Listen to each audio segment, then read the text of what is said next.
Peddi black buster event లో megastar Chiranjeevi కీలక వ్యాఖ్యలు చేశారు. Ram Charan new age megastar అంటూ కామెంట్ చేశారు చిరంజీవి. అందరూ ఇక చరణ్ ను చిరంజీవి అంటారని ఈవెంట్ లో చెప్పారు. రామ్ చరణ్ తన ముందు ఉంటాడు, అతని వెనకాల తాను ఉంటానని చెప్పారు మెగాస్టార్. పెద్ది సినిమా చూస్తుంటే పెద్ది మాత్రమే కనిపించాడు, చరణ్ ఎక్కడా కనిపించలేదని, సినిమా చూస్తున్నంతసేపు పెద్ది పాత్రతో ఒక ట్రాన్స్ లోకి వెళ్లిపోయారని చెప్పారు మెగాస్టార్ చిరంజీవి.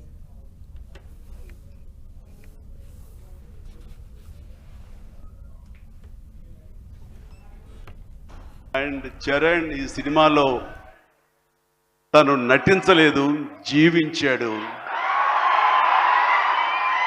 అందుకనే ఇక చిరంజీవి కాదు, తను చరణ్ జీవి అని మీ నుంచి వచ్చిన మాట ఇది.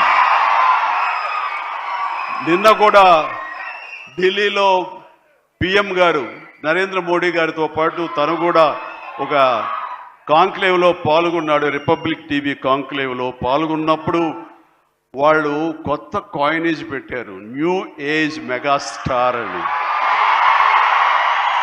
ఎస్,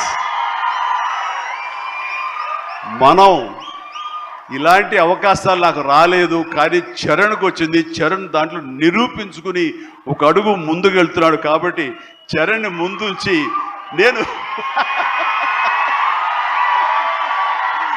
వెనక ఉండడం అన్నది సబబు, అది కరెక్టు. బిడ్డలు ఎదిగినప్పుడు, బిడ్డలు ముందుకు వెళుతున్నప్పుడు ఆ పొందే ఆనందం అంతా ఇంత కాదు. సో ఈ రోజున ఈ పెద్ది తర్వాత రంగస్థలంలో కొంతవరకు, ఇప్పుడు ఈ పెద్ది తర్వాత పుత్రోత్సాహం అనేది 100% నేను ఫీల్ అవుతున్నాను.